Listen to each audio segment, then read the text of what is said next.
Everyone, this is Matt with Learn Everything About Design, and in this video we're going to carry on with our forms mastery, creating a lattice structure using form pipes, but this time we're going to complete the process to create a design that you can 3D print or manufacture in some way. So to get started, you can go to the description of the video and you can download the lattice container design, which simply creates an extrude that has a fillet on the bottom and it's shelled with a 2mm wall thickness. So what we're going to do from here is we are going to create a couple references. We're going to create our mesh body, and then we're going to turn that into a lattice structure. So the first thing I'm going to do is go to my surface tools. I'm going to create an offset of this outside face, but make sure that we turn off chain selection. And we're going to offset that inward a distance of 1mm. So that'll be a -1. This is going to be exactly in the middle of the solid wall. The next thing that we want to do is we want to split this body up. So we want to take that lattice and we want to create a thin section. We can do this a few different ways. In this case, I can take extend and I can grab the edge and I can try to minimize it. You'll notice that that doesn't really work very well in this specific example. Seeing how we can use them to create the best thing that design. we can do is we can create a sketch and we For can this trim design, it. I'll be using a reference image. So we already know where the hand bottom and sketch top to really is, kick but things I'm off. going to use P Under to the insert project drop those down menu, references. I'll choose attach I'm going to canvas. use L and to select create a plane to line place going my from image their on. midpoints. I'm going to hit Next, escape, and then I want to turn this into 360 construction brings it using in. X on the keyboard or from the I'll sketch scale it palette. up so that I can And see then I'm what's going to going create on. a center And I point can drop the rectangle opacity right a in the little bit. middle, and I simply Next, want to create I a wanna make sure the rectangle that box extends display past through is this. checked. In this This case, way, I'm if I going to go have any solid 125 geometry in front of the millimeters, canvas, I can and I'm always going to see make this through 35 anything that might be in millimeters its way. tall, and we'll finish this I'll hit sketch. OK. Then And I'm now going we to can use see that we trim. have our sketch. This will be my trim What I tool, and want I to do want is to remove calibrate the this top so that I and know the it's the bottom. right size.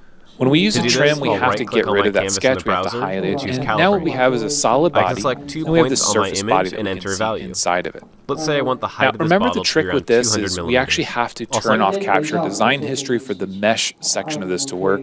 So I'm going to go to my lattice container at the top of the browser and do not capture design history. We're going to continue.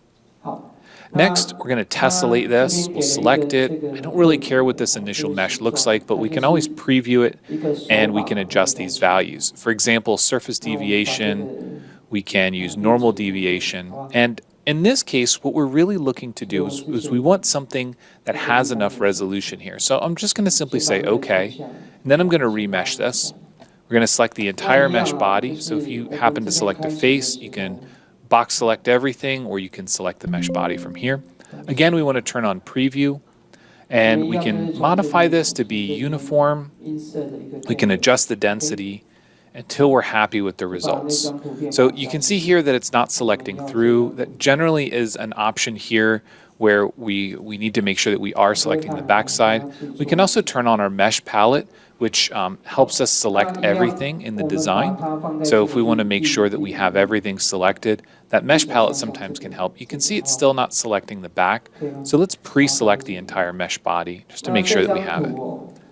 So that looks pretty good. I'm going to do a pretty minimal lattice, and I'm going to say OK. Next, again, we're going to convert this back. So we want to convert the mesh to a faceted B-rep, a faceted body. And now we have this sort of mesh element. You can see here that if we look at this and we try to identify potentially a good side and a bad side, there are better sides. So we could take this, because it's a solid body, we could take this and using our surface tools or our solid tools, depending on, if you have a thickened solid body, we can then use tools like trim, and we can trim away the right-hand side of this, and then we can mirror it.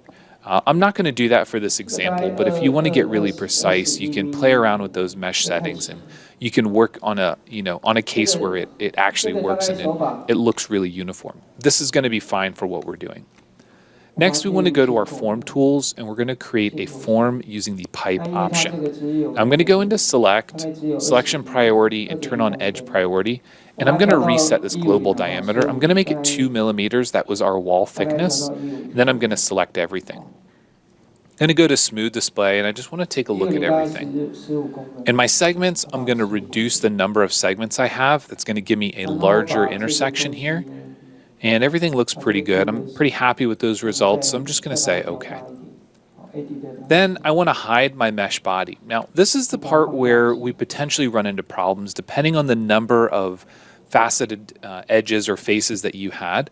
Sometimes this step doesn't work where we try to convert the form body into a solid body. Now, I'm going to go ahead and I'm going to try to convert this. So we're going to use the convert option, T-spline to B-rep.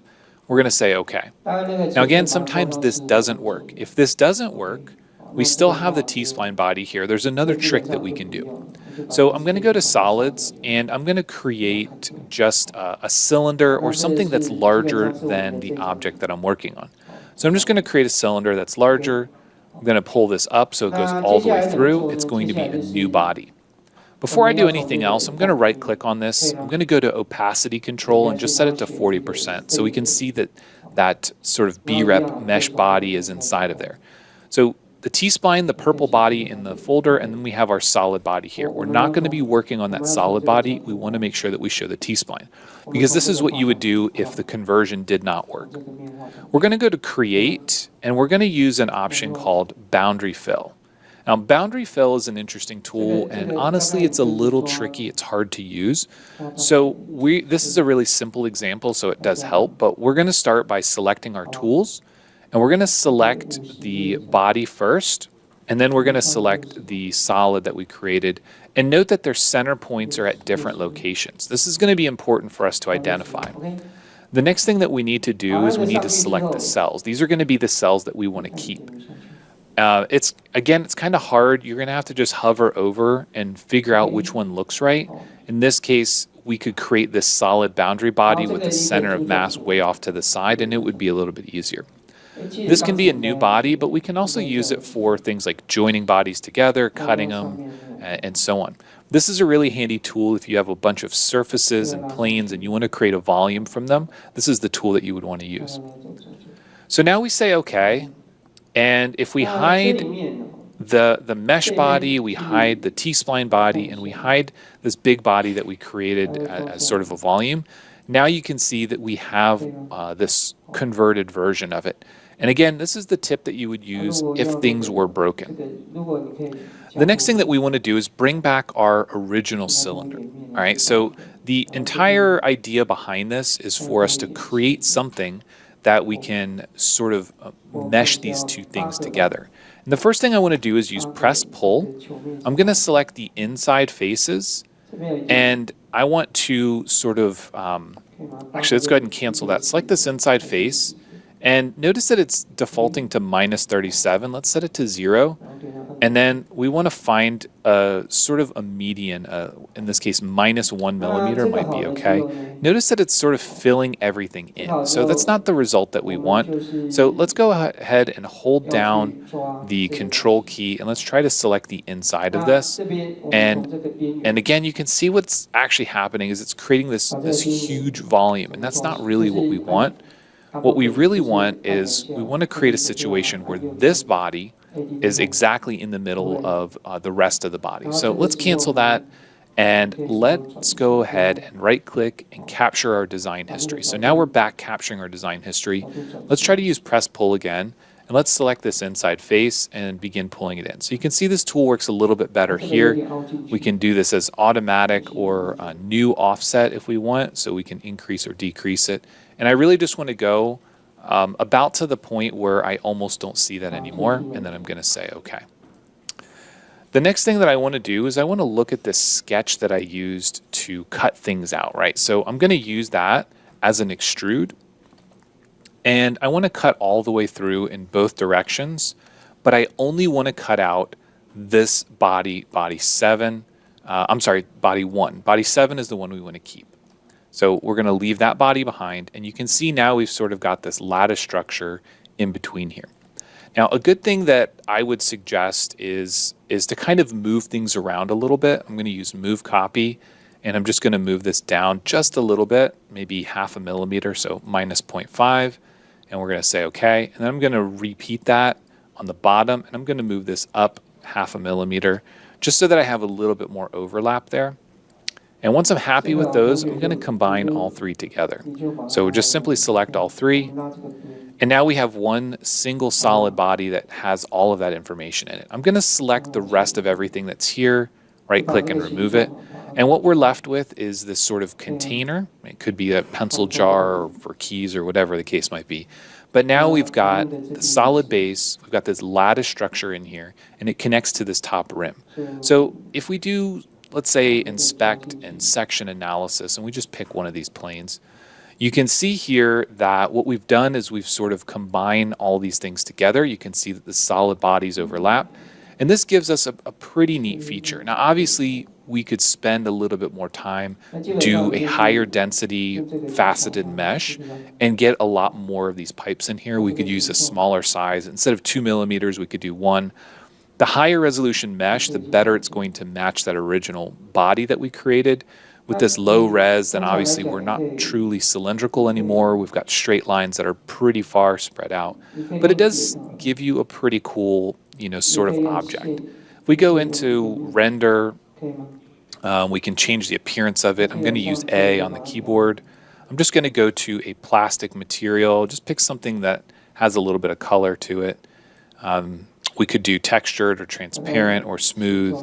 And in this case, just pick something that has a color, something that looks interesting, maybe a red. And then we can do sort of an in-canvas render and see what this looks like. So it's pretty neat. It's a pretty cool technique. We can see the shadows coming through. This is something that you could potentially 3D print one of those times where you're just not really sure what you want to do. But it's a cool technique, and this is hopefully more of an application of the last video, something that we can potentially use this for. If you are planning on using this technique for something, I'd love to hear what you plan on doing with it.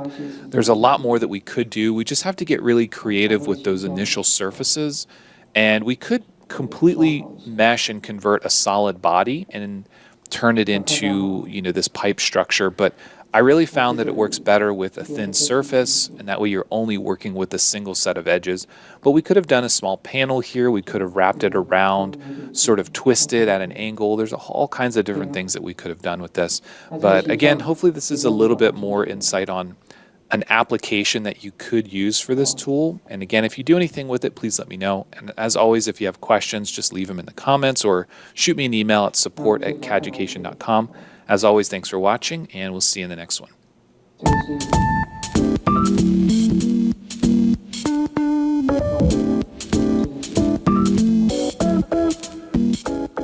我们这个形状基本上，这个就做主。那其实这个面因为我们刚只有调这个，基本上是这样子的，我们只要这个半边就好，因为另外一边我们没有调，所以我们可以做一件事情，我们可以给它做一下那个分割，把它切掉。就是我要切的是这个，然后我要用哪一个去做切分？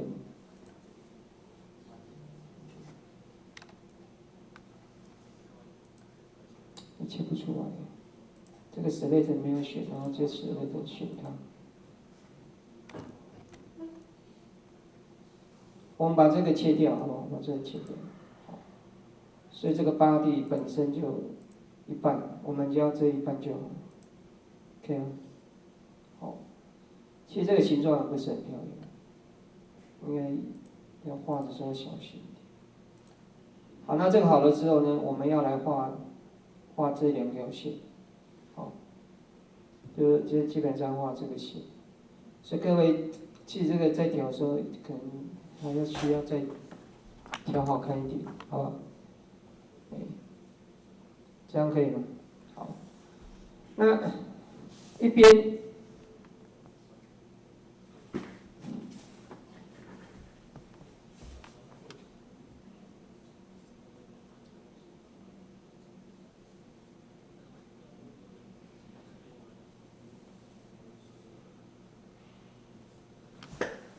好，那接下来这个等一下你们一边看一边看这个它的教学。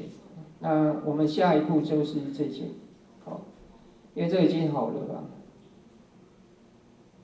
好了的话就来画线，那一样就是从这个平面，好切下去，可以吗？那我们要画这个曲线，好，那我们就是用那个 spline， 这个我们用很多，我们用 control point， 这个其实画的不太好，逻辑上应该这个再描好看一点，好，这个细节你们自己注意一下，我们不要用 snap。snap 就是它会去切那个，就会粘那个格线。应该就先这样，好，然后这个好了之后就先这样，然后用拉的把这个线，就我们要编辑这个线，我们先把body先拿掉，因为它挡到了。就用这个去 fit 它，就是这样会不会？哦，把它的形状把它抓出来，好，把它抓出来。然后另外一条线也是，那 spline line， 然后一样。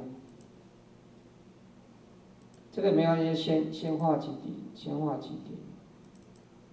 然后画好之后。我们再去拉这个曲线，这样会不会？就把它 fit 掉 ，fit 起来，可以哦。那 fit 起来这样就可以。然后另外这条线也是，那这个我们用arc线，因为它没有那么曲嘛，所以这部分用3点线，然后稍微有个弧度就好了，好不好？那这个好了之后，我们稍微再调一下，然后这个我们用那个 offset， 好不好？用那个 offset 来调它，就是因为它让它是一个水平线，那基本上这样就做好。那好了之后，我们把 body 叫出来，我们要去用这个线去切它，好，用这个线这个 canvas 就先不要看。那我们用那个 body 的 split body， 知道吗？好，我们要切的 body 是这个。那我们要切的切割线就是这里1条线、2条线、3条线、4条线，就这样，好，然后把它按 OK。